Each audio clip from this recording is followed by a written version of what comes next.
الله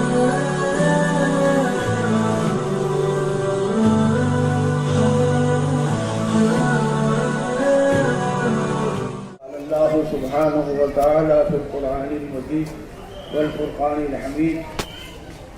وأعوذ بالله من الشيطان الرجيم. بسم الله الرحمن الرحيم. فانكحوا ما طاب لكم من النساء مثنى وثلاث ورباع. وقد قال في مقام آخر: يا أيها الذين آمنوا اتقوا الله وقولوا قولا سديدا يصلح لكم أعمالكم ويغفر لكم ذنوبكم ومن يطيع الله ورسوله فقد فاز فوزا عظيما.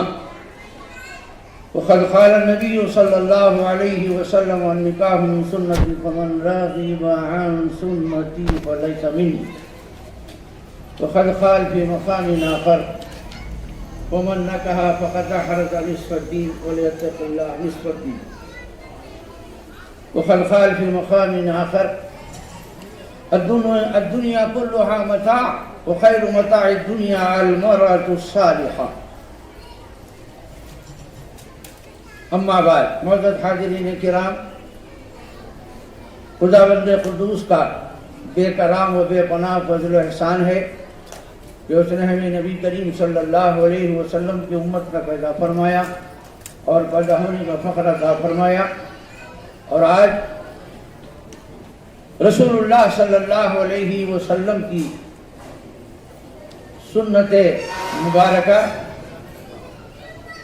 جس محفل میں زندہ ہو رہی ہے، جس کا احیاء ہو رہا ہے، اس محفل میں ہمیں جمع فرما کے اس محفل کے برکتیں اور رحمتیں لوٹنے کا ہمیں موقع عنایت فرمایا۔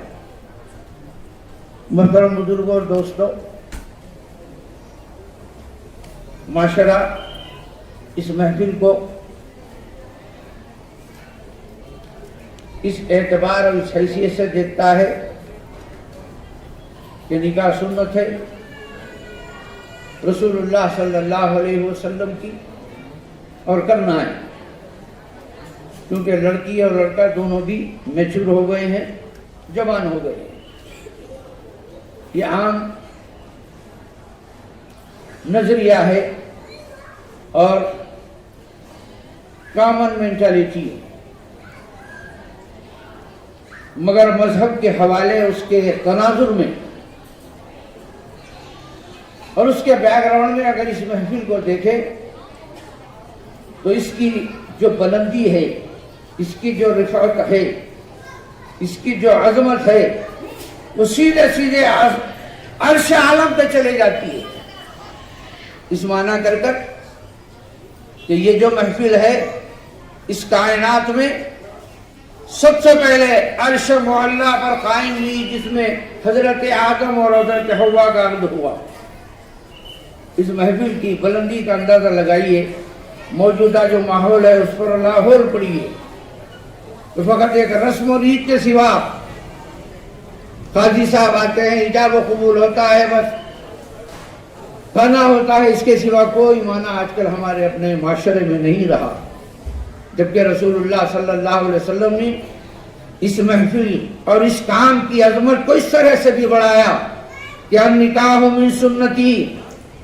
ارے دیوانوں، میرے امتیوں، اس بات کو سمجھو، سارا اسلام میرے نبی کی سنتوں کے مجموعے کا دوسرا نام ہے، مگر نکاح کو رسول اللہ نے ایکسکلوسیولی خصوصیت کے ساتھ بولا کہ نکاح میری سنت ہے۔ صرف یہی نہیں، اور یہی فرمایا کہ سارے انبیاء اور مجھ میں اگر مشترک کوئی چیز ہے تو وہ نکاح ہے۔ اس کی بلندی کا اندازہ لگائیے۔ مگر محترم بزرگوں دوستو، اس کی مٹی پلید اتنی ہوئی ہے کہ جو رسول اللہ کی سنت تھی، جس محفل کا تعلق عرش اعظم سے ہے، صرف یہی نہیں کہ حضرت آدم اور حوا کا جو ہے عقد ہوا تھا علیہم الصلاۃ والتسلیم۔ آپ کو معلوم ہے میرے رسول محمد الرسول اللہ کا عقد حضرت زینب سے کہاں ہوا؟ عرش معلیٰ پر ہوا۔ آپ کو معلوم ہے حضرت عائشہ کا بھی عقد وہاں ہوا، پھر سے یہاں پر بھی مدینہ طیبہ میں بھی ہوا۔ تو محترم بزرگ تو دوستو، صرف یہ نہیں سمجھ لینا اس محفل کو کہ صرف جو ہے آنی ہے اور جانی ہے، نکاح پڑھانی ہے، اس کے سوا کچھ بھی نہیں ہے۔ نہیں، حقیقت یہ ہے، اس کی ذرا گہرائی میں اگر آپ جائے، وقت نہیں ہے۔ عام وقت پر تو نکاح کے محفل عنوان پہ گفتگو آپ نہیں کر سکتے، کیا حضرت کی محفل ہے، اور کی محفل میں اس لیے نہیں کر سکتے کہ ادھر طعام کے موقع پر کلام زیادہ اچھا نہیں دکھتا، اور وقت ہوتا گھڑی دیکھی جاتی ہے، تو کب سمجھایا جائے اس مسئلے کو؟ اس بات کو یاد رکھیے، اس کائنات کی اساس اور بنیاد، یہ بیس، یہی محفل ہے۔ میں چیلنج کرتا ہوں، بتائیے کہ دنیا میں کون سا رشتہ ہے جو سب سے پہلے وجود میں آیا؟ وہ میاں بیوی کا ہے، حضرت آدم اور حوا کا ہے۔ اس کے بعد بیٹا ہے، بیٹی ہے، باپ ہے، پوترا ہے، پوتری ہے، نواسا ہے، سارے رشتے اسی بنیاد پر ہیں۔ اسی لیے کہتے ہیں کہ شادی خانہ آبادی کہتے ہیں، نہیں، کائنات کی آبادی بھی اسی محفل سے ہوئی ہے۔ آپ کو معلوم ہے حضرت آدم علیہ الصلوۃ والتسلیم کا جب وقت ہوا تو حضرت حوا علیہ الصلوۃ والتسلیم سے جب قریب ہو تو کہا کہ ہمارا مہر لاؤ۔ ذرا میں اس لیے اس طرف آپ کو لے جا رہا ہوں، اس کی اہمیت، جہاں میرے رسول نے فرمایا کہ نکاح من سنتی، ایک دوسرے رخ اور ڈائریکشن سے بھی اس کو سمجھیے کہ اس نقد کا تعلق میرے رسول سے کس طرح ہے۔ حضرت آدم علیہ السلام جب حوا نے پوچھا کہ یہ کیا ہے، بولا، کہا کہ کچھ نہیں، آدم علیہ الصلاۃ والتسلیم، میرے محمد صلی اللہ علیہ وسلم پر 11 مرتبہ درود بھیجو، یہی مہر ہے حوا کا، ادا ہو جائے گا۔ ذرا میں آپ سے پوچھنا چاہتا ہوں، ساری جنت اس کی نعمتیں موجود تھیں، حور و قصور ساری نعمتیں تھیں، کیا جنت میں میسر نہیں تھا؟ مگر حضرت حوا علیہ الصلوۃ والتسلیم کا حق ہونے کے بعد مہر رسول اللہ پہ درود شریف کا بھیجنا ثابت کیا جا رہا ہے۔ ذرا سمجھیے، ساری کائنات میں جتنے بھی عرض ہو رہے ہیں وہ صدقہ ہے محمد رسول اللہ کا۔ حضرت آدم علیہ الصلوۃ والتسلیم کو جو معمور کیا گیا، وجہ کیا ہے کہ آدم، یہ جو حوا تمہیں بصورت بیوی مل رہی ہے، یہ صدقہ محمد رسول اللہ کا ہے۔ در حقیقت اے آدم، تم اور تمہاری بیوی جو حوا ہے علیہ الصلوۃ والتسلیم، حقیقت میں اس کے مالک محمد رسول اللہ ہے، اس لیے ان پر درود بھیجنا آپ پر ضروری قرار دیا گیا ہے۔ ذرا میں آپ سے پوچھتا ہوں کہ عقد میں جو مہر دیا جاتا ہے اس کی مالک کون ہوتی؟ زوجہ۔ اب ادا جو معجل ہو کے معجل ہو، فی الفور ہو کے یا بعد میں ادا کرنی ہو مہر کا، تو اس کی مالک اس زوجہ دلہن ہوگی، یہ بچی ہوگی۔ مگر میں آپ سے پوچھتا ہوں، قرآن حدیث تو یہ بتلا رہے ہیں کہ حضرت آدم کو یہ کہا جا رہا ہے کہ اس کا مہر یہ ہے کہ آدم حوا 11 مرتبہ درود شریف، بات سمجھ میں نہیں آ رہی ہے۔ حضرت حوا کو کیا ملنا ہے تو معلوم یہ ہوا، تو اس بات کو اچھی طرح یاد رکھو۔ ہر شخص جیسے بیوی اپنی جو ہے مہر کی جو ہے مالک ہوتی ہے، مگر ہماری اپنی ذات کے جو مالک ہے وہ در حقیقت محمد رسول اللہ ہے۔ یہ حقیقت ہے محمد رسول اللہ، اس طرف اس کو اشارہ کیا جا رہا ہے۔ اور پھر یہ بات بھی آپ کو سمجھ میں آ رہی ہے کہ آپ کے ہماری اپنے عام ذہنوں میں یہ بات ہے کہ 1400 برس پہلے رسول اللہ صلی اللہ علیہ وسلم مکے میں پیدا ہوئے، حضرت آمنہ کے جو ہے بطن سے پیدا ہوئے، 1400 برس پہلے کی بات ہے۔ اور آدم علیہ السلام 1400 برس پہلے بھی کروڑوں برس آدم، ساری جو ہے انبیاء کے جتنے بھی جو ہے زمانے گزرے ہیں کروڑوں برس ہے، اس سے پہلے حضرت آدم جب آپ کا آنکھ ہو رہا ہے، یہی نہیں، جب حضرت آدم علیہ السلام کی آنکھ کھلی تو سب سے پہلے عرش معلیٰ پر دیکھا کہ لا الہ الا اللہ محمد رسول اللہ۔ اب جو لوگ یہ سمجھتے ہیں کہ نعوذ باللہ رسول اللہ صلی اللہ علیہ وسلم صرف 1400 برس پہلے آئے تھے اور اس کے بعد آئے گئے چلے گئے، ان سے ہمارا کوئی تعلق نہیں ہے۔ دین کو سمجھنے کی ضرورت ہے۔ میرا نبی وہ نبی ہے عرش پر بھی جس کا نام لکھا ہے، آدم کی آنکھ کھلی تو لا الہ الا اللہ محمد رسول اللہ موجود ہے۔ ذرا میں آپ سے پوچھتا ہوں، کامن سینس کی بھی بات سے کے حوالے سے مجھے آپ بتلائیے، درود شریف بھیجنے کے لیے حضرت آدم علیہ السلام کو حکم دیا گیا، تو میں آپ سے یہ پوچھتا ہوں، درود جب بھیجا جاتا ہے رسول اللہ پہ بھیجا جاتا ہے، جب رسول اللہ موجود ہی نہیں تھے، آپ کے کامن مینٹالٹی کے حساب سے، عام ذہن کے حساب سے، تو 1400 برس آدم سے پہلے کون تھے؟ تو اس کو سمجھنے کی ضرورت ہے۔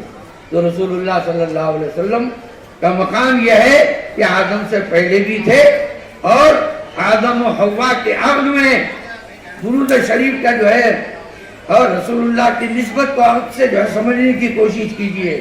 کہتے ہیں نا کہ آپ کے جو ہے نا والدہ کے جو ہے نا مہر میں آیا تھا، یاد رکھو ساری کائنات کہ جتنے بھی عقد ہو رہے ہیں اسی کا شاہدو ہے، اسی کا صدقہ ہے۔ تو در حقیقت ہمارے اپنے عقد میں رسول اللہ صلی اللہ علیہ وسلم کو سنتوں کو زندہ کرنا، اور رسول اللہ صلی اللہ علیہ وسلم کے اس جہد کو ذہن میں رکھنا کہ واقعتاً رسول اللہ کی یہ سنت ہے، اور رسول اللہ نے جیسے اپنے ازواجات مطہرات سے سلوک اور جیسے بیہیویئر کیا ہے، اس کے بغیر آپ کی ہماری زندگی کامیاب نہیں ہو سکتی۔ آخر میں ایک بات مقصد عقد کے سلسلے میں رکھتے ہوئے میں اپنی بات کو ختم کروں کہ محترم بزرگ و دوستو، ہر چیز کا ایک مقصد ہوتا ہے۔ عقد کیا مقصد ہے؟ تو رسول اللہ صلی اللہ علیہ وسلم نے فرمایا، جس کو حدیث کی میں بھی آپ کے سامنے ابھی اس کو پڑھا، کہ جس نے نکاح کر لیا در حقیقت وہ اپنے آگے دین کی حفاظت کر لیا۔ تفصیلات میں گئے بغیر آپ کو یہ سمجھنے کی ضرورت ہے کہ عقد در حقیقت انسان کے ظاہری ضروریات نہیں، آپ کے دین کے بھی حاجہ ضرورت کو نکاح کے ذریعے سے رسول اللہ فرما رہے ہیں کہ جس نے عقد کیا در حقیقت اپنے آگے دین کو وہ حفاظت کر لیا، اور فرمایا فَلْيَتَّقِ اللَّهَ نِصْفَ الدِّينِ، ماں بقی آدھے دین کے لیے اللہ سے ڈرتے رہے۔ محترم بزرگوں دوستو، صرف یہ اشارہ کرتے ہوئے کہ در حقیقت رسول اللہ صلی اللہ علیہ وسلم ہمارے دین سے اس عقد کو جوڑ دیا۔ کیوں اس وجہ سے جوڑ دیا؟ جب عقد کرتے ہیں تو در حقیقت آپ کی جو آنکھ ہے اس کی حفاظت ہوتی ہے، آپ غیر محرم پہ اب نظر نہیں ڈالیں گے۔ جو عقد کرتا ہے اس کی نظریں منتشر نہیں ہوتی، کسی غیر کی طرف نہیں جائیں گی، تو در حقیقت یہ عقد آپ کی آنکھ کی حفاظت ہے، آپ کی دل کی طمانینت ہے، اور زندگی کے سمجھ لیے راحت ہے، مسرت ہے، اس کے بغیر آپ کو حاصل نہیں ہو سکے گی۔ آج کل کا جو زمانہ ہے، لوگ تو یہ سمجھے ہوئے ہیں کہ سنت ہے۔ یاد رکھیے، آخر میں اپنی بات کو ختم کر رہا ہوں، موجودہ جو ماحول ہے، یہ تو نکاح فرض ہو چکا ہے، اس معنی کر کے کہ ماحول اتنا خراب ہے کہ سرکار دو جہاں صلی اللہ علیہ وسلم نے فرمایا قرب قیامت میں رب کاسیات عاریات، فرمایا قرب قیامت میں عورتیں کچھ ایسی آ جائیں گی باہر کہ وہ کپڑے تو پہنے ہوئے ہوں گی مگر در حقیقت وہ اریاں ہوں گی، برہانہ ہوں گی۔ آج آپ نکل جائیے جدھر دیکھیے کیسی برہنی اور کیسی اریانی آپ کو جو ہے دکھ رہی ہے، تو لوگ سمجھ رہے ہیں کہ سنت ہے۔ نہیں، اس بات کو اچھی طرح یاد رکھیے، علماء اچھی طرح جانتے ہیں، آپ بھی جانتے ہیں، زنا سے بچنا فرض ہے۔ تو زنا سے بچنے کا کیا طریقہ ہے؟ نکاح ہے، اس کے سوا کچھ بھی نہیں ہے۔ تو اس بات کو اچھی طرح یاد رکھیے کہ سرکار دو جہاں صلی اللہ علیہ وسلم نے فرمایا، ماں باپ کو بھی اس میں شریک فرمایا، جو ہی تمہاری اولاد میچور ہو گئی، جوان ہوگی، فوراً اس کا نکاح کر دو۔ اگر خدا نہ خواستہ کسی وجہ سے اس سے فروگزاشت ہو گئی، غلطی ہوئی، تو جس میں وہ بھی شریک ہوں گے اور تم بھی شریک ہوں گے۔ تو نکاح کا مقصد حضور من، آنکھ کی حفاظت ہے، دل کی طمانینت ہے، دل خانہ آبادی ہے، یہ گھوڑا اور جوڑا اور کیسا، ویزا، یہ سارے کی ساری چیزیں ہیں۔ اور اس میں کیا ہے، ایجاب و قبول ہے، اور اس کے سوا مہر کی جو ہے ادائی وہ بھی آپ اب کر سکتے ہیں، بعد میں بھی کر سکتے ہیں۔ ایجاب و قبول شہادت اب آپ کا ہو گیا، کہاں اس کے اندر یہ بات ہے؟ اور پھر اس بات کو یاد رکھیے کہ زنا سے بچنے کا ایک طریقہ ہے کہ نکاح کیا جائے۔ سرکار دو جہاں نے فرمایا نکاح کو آسان کرو تاکہ زنا مشکل ہو جائے۔ آج کے زمانے میں زنا آسان ہے اور نکاح مشکل ہو چکا ہے، ایسے ماحول میں آپ ہم جی رہے ہیں۔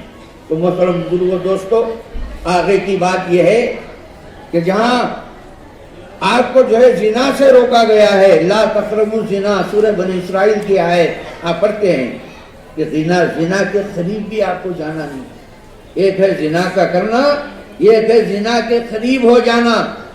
اس کے کیا جو ہے مقدمات ہیں، اس کے کیا جو ہے نا شروعات ہیں، آج کل ہم کو آپ کو بتانے کی ضرورت نہیں ہے۔ آپ آنکھوں سے جو ہے دن رات دیکھ رہے ہیں، گرل ہے تو بائے فرنٹ اس کا ہے، بائے ہے تو گرل فرنٹ اس کا ہے۔ تو محترم بزرگوں دوستو، یہ شریعت میں جائز ہے؟ کسی مرد کو جو ہے گرل فرنٹ رکھنے کی اجازت ہے شریعت میں؟ اگر آپ کسی غیر محرم کو دیکھتے ہیں تو حدیث پاک میں آیا ہے کہ آپ کی آنکھوں میں سلاخیں جو ہے گرم کر کے گھونس دی جائیں گی۔ نظر غیر محرم پہ نظر کرنا حرام ہے۔ بات چیت ہو رہی ہے گرل فرنٹ کا معنی آپ اچھی طرح مجھ سے زیادہ جانتے ہیں۔ تو محترم بزرگوں دوستو، آج کل کا جو معاملہ ہے گرل فرنٹ اور لو میرج، اس کے بعد ارینج میرج، اس بات کو یاد رکھیے، شریعت میں پہلے نکاح ہے بعد میں لاوا ہے، اور حدیث پاک میں آتا ہے۔ اب اب ہو جائیں گا ایجاب و قبول کے ساتھ۔ رسول اللہ صلی اللہ علیہ وسلم نے فرمایا اب یہ دونوں جو دلہا دلہن ہے، اس ایجاب و قبول کے بعد، عقد کے منعقد ہونے کے بعد، اس سرزمین کی جتنی وسعتیں ہیں سونا اور چاندی اگر ماں باپ خرچ کرتے تو ان دونوں میں دونوں شو میں دلہا دلہن میں محبت اتنی پیدا نہیں ہوتی جتنے کہ رسول اللہ کی سنت اور عقد کی وجہ سے ہوتی ہے۔ تو محترم دوستو، عقد کی وجہ سے جو ہے محبت پیدا ہوتی ہے، اس کے بعد محبت کرنا ہے۔ اب کیا مان رہا ہے؟ لو میرج، پہلے لو کر رہے ہیں اس کے بعد لو میرج کر رہے ہیں، بات سمجھ میں نہیں آ رہی ہے۔ تو غرض یہ کہ گنگا الٹی بہ رہی ہے، شریعت بالکل اس کی اجازت نہیں دیتی، اور اس بات کو یاد رکھیے اللہ تعالیٰ اس سے آپ کو رسول اللہ صلی اللہ علیہ وسلم کے اسوے کو سامنے رکھے، اس سے آپ کو جو ہے دور رکھا ہے، اس سے منع فرمایا ہے۔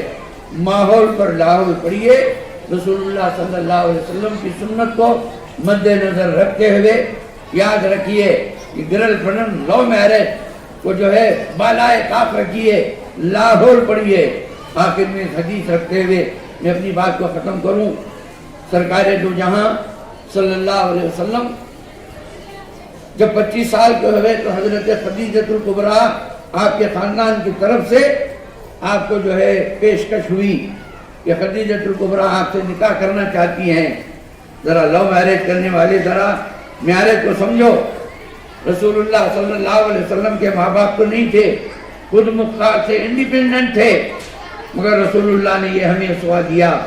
آج کے ماحول کو سامنے رکھے اس حدیث کو سمجھیے۔ رسول اللہ صلی اللہ علیہ وسلم نے فرمایا میں اپنے چچا جان اور دیگر میرے جو اپنے خاندان کے افراد ہیں ان سے مشورہ کر کے آپ کو جواب دوں گا۔ آج کل کیا معاملہ ہے، کالج میں ایک دوسرے کو گرل فرنٹ بائے فرنٹ معاملہ، اس کے بعد کورٹ میں جو ہے شادی ہو رہی ہے۔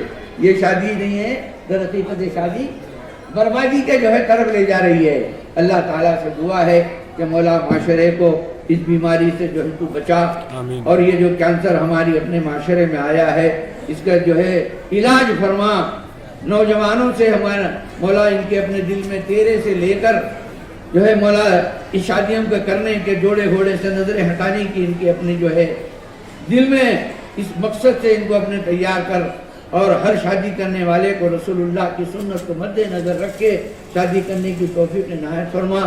اس عقد کو مقبول فرما، اور ان سے جو اولاد ہوں گی مجاہدان اسلام سے، ان کا جو ہے شمار فرما، ان پہ رزق کے دروازے کھول دے، تیری سنت کی زندگی، رسول کی سنت کی زندگی گزارنے کی توفیق عنایت فرما۔